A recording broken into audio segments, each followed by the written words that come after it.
Hi friends, ഇന്ന് നമുക്ക് റൂബിക്ക അച്ചാറിടാം കേട്ടോ. റൂബിക്കാന്നും ലോലരിക്കാന്നും പറയും. ഇത് കണ്ടോ, നല്ല രസമാണ് ഇത് കാണാൻ തന്നെ. അപ്പം അതിൽ നിന്നൊരു 10-12 ഞാനെടുത്ത് ഇതേപോലെ ചെറുതായിട്ടൊന്ന് അരിഞ്ഞ് വെച്ചിട്ടുണ്ട്.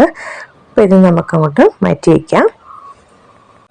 ഇനി നമുക്ക് ഇതേപോലൊരു പാൻ സ്റ്റൗവിൽ വെച്ച് കൊടുക്കാം.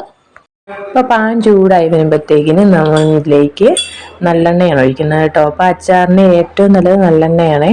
നല്ലെണ്ണ ചേർക്കുവാണെങ്കിൽ കുറച്ച് നാൾ അച്ചാർ കേടാകാതിരിക്കും. അപ്പം ഞാൻ കുറച്ച് മാത്രം ഒഴിച്ചു കൊടുക്കും. അപ്പോൾ എണ്ണ ചൂടായി വരുമ്പോഴത്തേക്കിനും നമുക്ക് ഇതിലേക്ക് ആദ്യം ഇഞ്ചി ചെറുതായിട്ട് അരിഞ്ഞാണ്. അപ്പോൾ ചെറിയൊരു കഷ്ണമാണ്, അതൊന്ന് ചെറുതായിട്ട് അരിഞ്ഞിട്ട് അതിലോട്ട് ചേർത്ത് കൊടുക്കുക. അപ്പം ഞാൻ ലോലിക്കയുടെ അളവ് കുറച്ച് ഒരു 10-12 എടുത്തിട്ടുള്ളൂ. അത് ചെറുതായിട്ട് അരിഞ്ഞതാണ് ആദ്യം കാണിച്ചത്. അപ്പോൾ അതിന് ഉള്ള അളവ് മാത്രമേ നമ്മൾ ചേർക്കുന്നുള്ളൂ. ചെറിയൊരു കഷ്ണം ഇഞ്ചി ഇതേപോലെ ചെറുതായിട്ട് അരിഞ്ഞ് ചേർത്ത് കൊടുത്തിട്ടുണ്ട്. ഇനി നമുക്ക് ഇതിലേക്ക് അതേപോലെ തന്നെ ഒരു 5-6 കഷ്ണം വെളുത്തുള്ളി എടുത്തിട്ട് അതും ഇതേപോലെ ചെറുതായിട്ടൊന്ന് അരിഞ്ഞിട്ട് അതും ഒന്ന് ചേർത്ത് കൊടുക്കാം.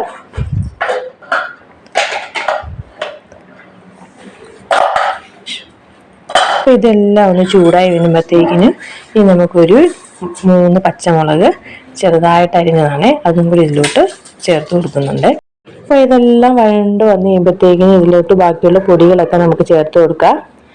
അപ്പം നമ്മുടെ ചാനൽ സബ്സ്ക്രൈബ് ചെയ്ത് കാണാത്തവരൊക്കെ ഒന്ന് സബ്സ്ക്രൈബ് ചെയ്യുകയും ലൈക്ക് ചെയ്യുകയും ഷെയർ ചെയ്യുകയും കമൻറ്റ് ചെയ്യുകയൊക്കെ ചെയ്യണം.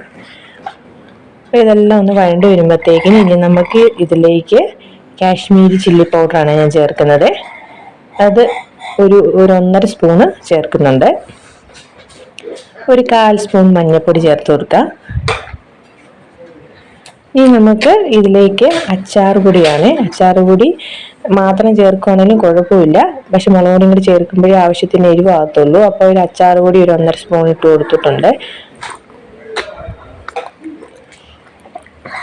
ഇനി നമുക്ക് ഇതിലേക്ക് ഉലുവ പൊടിച്ചത് ഒരു 1/4 സ്പൂൺ ഉലുവ പൊടിച്ചതും കൂടി ഇട്ട് കൊടുത്തിട്ട് നല്ലപോലെ ഒന്ന് മിക്സ് ചെയ്തെടുക്കാം.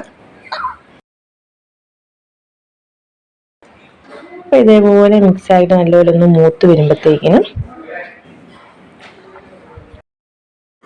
ഇനി നമുക്ക് ആവശ്യത്തിന് ഉപ്പ് ചേർത്ത് കൊടുക്കാം.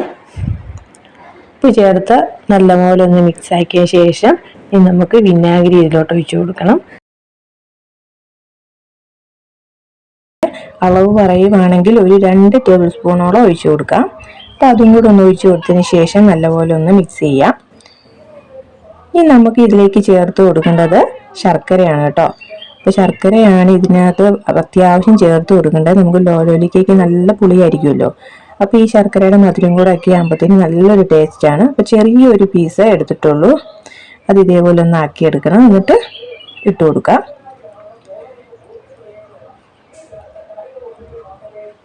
ഈ ശർക്കരയും കൂടെ നല്ലപോലെ ഒന്ന് മിക്സ് ചെയ്ത് അതൊക്കെ ഒന്ന് അലിഞ്ഞ് ചേർന്ന് കഴിയുമ്പോഴത്തേക്കിനും ഇനി നമുക്ക് ഇതിലേക്ക് ശകലം വെള്ളം ഒഴിച്ചു കൊടുക്കേണ്ട ആവശ്യമുണ്ട്. അത് ഞാൻ നല്ല തിളപ്പിച്ച വെള്ളമാണ് കേട്ടോ.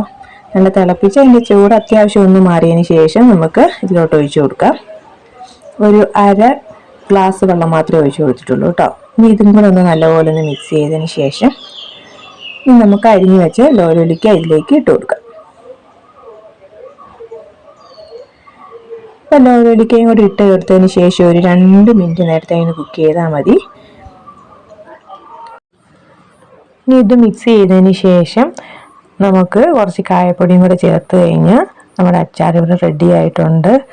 നല്ല എരിവും ഉണ്ട്, പുളിയും ഉണ്ട്, അതിൻ്റെ കൂടെ മധുരവും ഉണ്ട്. അപ്പോൾ നല്ലൊരു ടേസ്റ്റാണ്. എല്ലാവരും ഇതൊന്ന് ട്രൈ ചെയ്ത് നോക്കണം. നമ്മുടെ ഇന്നത്തെ വീഡിയോ എല്ലാവർക്കും ഇഷ്ടപ്പെട്ടെന്ന് കരുതുന്നു. എല്ലാവരും ചെയ്തിട്ട് ഫീഡ്ബാക്കൊക്കെ ഒന്ന് അറിയിക്കണം. അപ്പോൾ അടുത്ത ദിവസം തന്നെ നല്ലൊരു വീഡിയോ ആയിട്ട് നമുക്ക് കാണാം. അതുവരെ എല്ലാവർക്കും ബൈ.